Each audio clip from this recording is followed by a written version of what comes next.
बीच बड़ी खबर आपको बता दें, चुनाव से जुड़े बीएमसी में भारतीय जनता पार्टी का दमदार प्रदर्शन रहा है। बीजेपी अपना पुराना रिकॉर्ड तोड़ सकती है। इस वक्त की सबसे बड़ी खबर आपको बता रहे हैं, पिछली बार अकेले भारतीय जनता पार्टी ने 82 सीटें जीती थी, लेकिन अभी फिलहाल 92 सीटों पर आगे चल रही है भारतीय जनता पार्टी।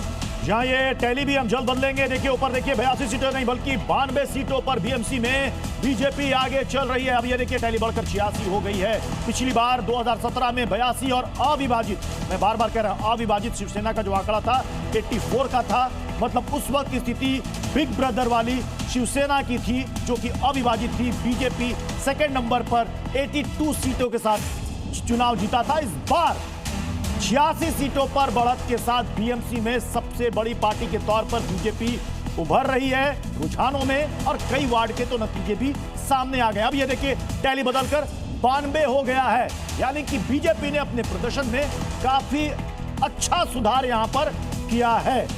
मुकेश जी, इसके पीछे सबसे बड़ी वजह आपको क्या नजर आ रही है? 82 इस बार 92 और हो सकता है कि उससे भी आगे बढ़ जाए।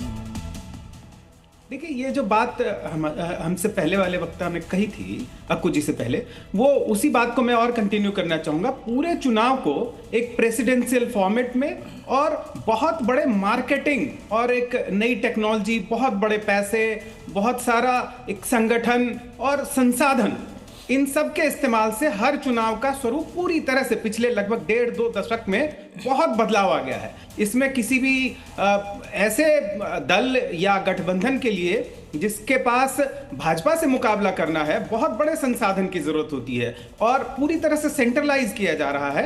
वो जो एक देख रहे हैं, एक देश एक चुनाव भी उसी की एक कड़ी है। तो मुझे लगता है कि इसमें, और दूसरी तरफ जो क्षेत्रीय पार्टियां थी उनको इतनी, मतलब तीनों प्रमुख पार्टियां जो वहां की रही उन सबको, और ऐसा नहीं है कि बीजेपी आज वो कह रहे हैं विचारधारा की बात सभी के साथ, सभी पार्टियों चाहे राज ठाकरे रहे हैं। समझना चाह रही हूँ, लोकल बॉडीज की जब चुनाव होते हैं, चाहे निकाय चुनाव, विधानसभा चुनाव हो, हम एक्सपेक्ट करते हैं कि नालों की बात होगी, सफाई की बात होगी, लेकिन वो अब होता हुआ नजर नहीं आ रहा। चाहे प्रदेश के आप किसी भी चुनाव को उठा लीजिए।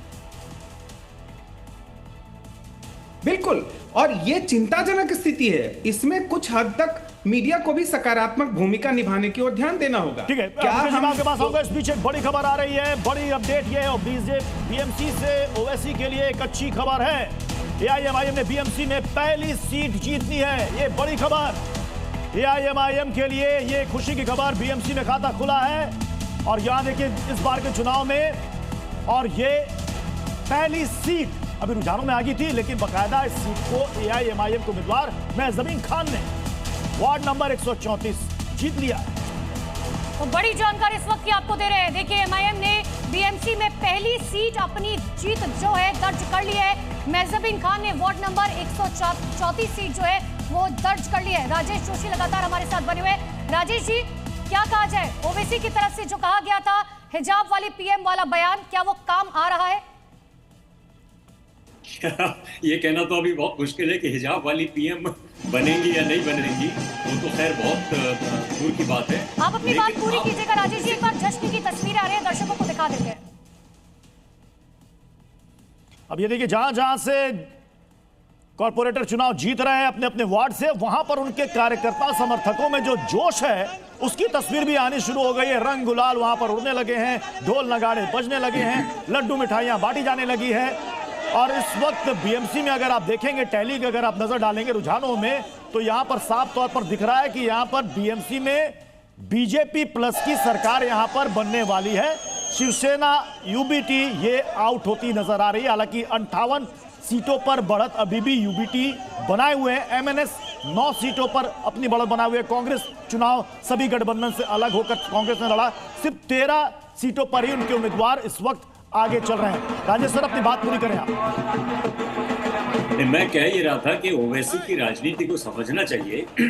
ओवैसी को उन पर कितने आरोप लगते हैं कि भाजपा की बी टीम है वो, उनको कोई फर्क नहीं पड़ता है। वो जहां जहां चुनाव होते हैं वहां वहां अपने कैंडिडेट्स खड़े करते हैं। मुस्लिम कैंडिडेट्स भी खड़े करते हैं और कुछ एक हिंदू भी खड़े किए उन्होंने, लेकिन उनका पूरा एम्फेसिस है कि मुस्लिम समाज की क़यादत, जो लीडरशिप है, वो उनके हाथ में आनी चाहिए। वो सबसे छीनना चाहते हैं, चाहे उनको बीजेपी की बी टीम कहा जाए, चाहे उनको कम्युनल कहा जाए, चाहे पाकिस्तान परस्त कहा जाए, कोई फर्क नहीं पड़ता उस आदमी को। उस आदमी की राजनीति बहुत स्पष्ट है और जिस तरीके से उसने मोबिलाइज किया है अपने लोगों को, वो काबिले तारीफ है, उसकी तारीफ की जानी चाहिए। बिल्कुल, और मोबिलाइजेशन का जो असर है वो साफ तौर पर दिखाई दे रहा है। नतीजों में मैं लौटूंगी आप सभी के पास।